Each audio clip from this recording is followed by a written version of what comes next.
జిల్లా పరిషత్ కార్యాలయంలో జిల్లా అధికారులు పరిచయ వేదిక కార్యక్రమంలో అధికారులకు సూచనలు చేశారు కేంద్ర మంత్రి రామ్మోహన్ నాయుడు, రాష్ట్ర మంత్రి అచ్చెన్నాయుడు.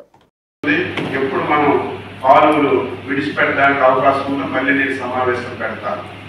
తప్పనిసరిగా మీరు ఈ రోజు నుంచే మీరు ఎమ్మెల్యేస్తో మాట్లాడి ఎక్కడికక్కడ ఒక్లైన్స్ పెట్టించి మొత్తం జంగిల్ క్లియరెన్స్ చేయించండి, ఎస్టిమేషన్ చేయండి. నేను ఇద్దరు నా మిత్రులే, మంత్రి నాకు చాలా బాగా క్లోజ్. నేను ఆల్రెడీ శశిభూషణ్ చెప్పాను, టెంపరీగా మీకు ఎంత డబ్బు కావాలంటే నేను ఇప్పిస్తాను. మీకు ఇది బాధ్యత. ఈసారి టైలెంట్కి నీరు ఇవ్వలేదనే మాట రాకూడదు. రేపు వంశధార నీరు వచ్చిన తర్వాత పోలీసులు పెట్టైనా ఫస్ట్ మనం అన్ని కెనాల్స్ క్లోజ్ చేసి ముందు వజ్రపొత్తులు పలాసకి నీరు ఇచ్చి తర్వాత మనం పూర్తిగా అన్ని దగ్గరలో తెచ్చుకోవడానికి అవకాశం ఉంది. నేను అనునిత్యం మీకు అందుబాటులో ఉంటాను. ఈ ప్రాజెక్టు మీద పూర్తిగా అవగాహన ఉంది, కాలువల మీద అవగాహన ఉంది, ఫండ్స్ ఎరగ తేవాలని నాకు తెలుసు. అది మీకు ప్రధానమైనటువంటిది.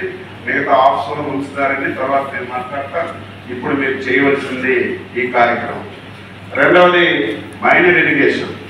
ఆ డిపార్ట్మెంట్ ఉందో లేదో తెలియదు. కనీసం ఎక్కడ కూడా ఈ 5 సంవత్సరాలు సింగిల్ ఎంట్రీ మైనర్ ఇరిగేషన్ మీద పెట్టిన సందర్భాలు లేవు. మైనర్ ఇరిగేషన్ ఏవైతే పెద్ద పెద్ద ట్యాంక్స్ ఉన్నాయో మీరు ఒకసారి మళ్ళీ మీతో మాట్లాడతాను.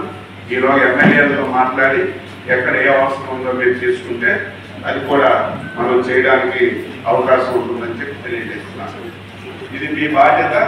వంశధార నాకు రేపటి నుంచే పనులు ప్రారంభించాలి, ఎక్కడ ఇబ్బంది లేకుండా చూసుకోవాలి. మూడవది, సిగ్గుపడుతున్నాను నేను జిల్లాలో. అంటే పరిపాలన చేసేవాడు దొంగ అయితే కింద అందరూ దొంగలే. నా చరిత్రలో, శ్రీకాకుళం జిల్లా చరిత్రలో ఎప్పుడు ఇటువంటి సంఘటనలు నేను చూడలేదు. శ్రీకాకుళం జిల్లాలో లిఫ్ట్ ఇరిగేషన్స్ ఉన్నాయి. ఎక్కడైతే ఇరిగేషన్ ప్రాజెక్టుల ద్వారా నీరు అందదో అన్ని పెర్మిషన్లు తెచ్చి లిఫ్ట్ ఇరిగేషన్స్ పెట్టాము. ఆ లిఫ్ట్ ఇరిగేషన్ లో ట్రాన్స్ఫార్మర్ దొంగలాడిస్తారు, ట్రాన్స్ఫార్మర్ లో ఉన్నటువంటి సిల్వర్ వైర్ దొంగలాడిస్తారు, ఫీజులు దొంగలాడిస్తారు. ఎంత దారుణం అంటే చూస్తే బాగా ఆవేదన కలుగుతుంది. ఈ జిల్లాలో అసలు అధికార యంత్రాంగం ఉందా, పోలీసు వ్యవస్థ ఉందా, ఆఫీసులు ఏం చేస్తున్నారు? ట్రాన్స్ఫార్మర్ దొంగలాడిస్తారు, మొత్తం ట్రాన్స్ఫార్మర్ వైర్లు దొంగలాడిస్తారు, మొత్తం సర్వనాశనం చేశారు. ఈరోజు ఏపీఐడిసికి ఇప్పటికే చెప్పాను నేను, కంప్లైంట్స్ ఇచ్చావో చూసుకో, లేకపోతే ఒకసారి ఎస్పీ గారు కూర్చో. ఈ రోజు నీకు టైం ఇస్తున్నాను 24 గంటల్లో. ఎక్కడైతే ఈ ట్రాన్స్ఫార్మర్ దొంగలాడారు, ఎవరైతే వైర్లు తీశారో వాళ్ళు పట్టుకొని నిర్బంధించాలి. ఎంత బాగా ఆవేదన కలుగుతుందంటే ఇంత పెద్ద వ్యవస్థ ఉంది, ప్రభుత్వ సంస్థలో ఎంత ఇబ్బందికరమైనటువంటి సంఘటన జరిగితే కనీసం సీమ కుట్టినట్టు కూడా ఎవరికి లేదు. జిల్లా కలెక్టర్ ఏం చేస్తున్నారో తెలియదు, ఎస్పీ ఏం చేస్తున్నారో తెలియదు, ఏపీఎస్ ఐడిసి వాళ్ళు ఏం చేస్తున్నారో తెలియదు. నేను ఆ రోజుకి బాధ్యత లేకపోయినా, ఆ రోజుకి నాకు అవకాశం లేకపోయినా ఒక పౌరుడిగా, ఒక ఎమ్మెల్యేగా నేను ఫోన్ చేసి కంప్లైంట్ చెప్పని చెప్పారు. అటువంటి పరిస్థితులు ఈ జిల్లాలో ఏర్పడ్డా ఇవి బాగా కలిగినటువంటి సంఘటనలు. ఇక్కడ నుంచి అలా నీటికి స్పేర్ చేసే పనిలే. నా మనిషి అయినా, నీ మనిషి అయినా, ఎవరైనా సరే తప్పు చేస్తే శిక్ష అనుభవించవలసినటువంటి అవసరం ఉంది. ఒకరి మీద, ఇద్దరి మీద అటువంటి శిక్ష పడితేనే తప్ప మనం వ్యవస్థను సరిచేయాలి. ఒక వ్యవస్థలో 1000 మంది ఉంటారు, 1000 మందిని సరిచేయాలంటే ఎవరికి సాధ్యపడదు. మన వ్యవహారం బట్టి, మనం చేసినటువంటి పరివర్తన బట్టే వ్యవస్థను బాగు చేసే అవకాశం ఉంటుంది.